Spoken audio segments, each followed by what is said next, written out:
one of the things that proponents of string theory point to as a strength is its potential to solve this fine-tuning problem, namely by positing the existence of something like 10 to the 500 other universes in a big multiverse, each of which instantiates a different physics, one of which corresponds to different permutations of these constants, these 17 free parameters in the standard model of particle physics.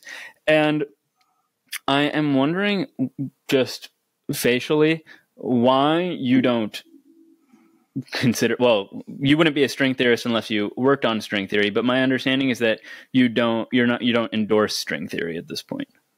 Well, it's not that I endorse it or not. We just don't know. I think that string theory is certainly the leading candidate for quantum gravity that we have right now. That's why it gets a mention in the book, and other theories don't.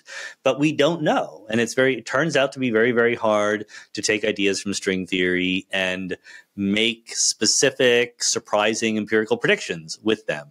It's amazingly successful in many ways. There are many ways that string theory could have failed, and it didn't.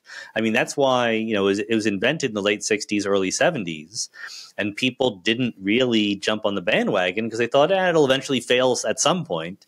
And then in the mid-'80s, John Schwartz and Michael Green showed that it didn't fail in some of the most obvious ways that you might have thought that it did.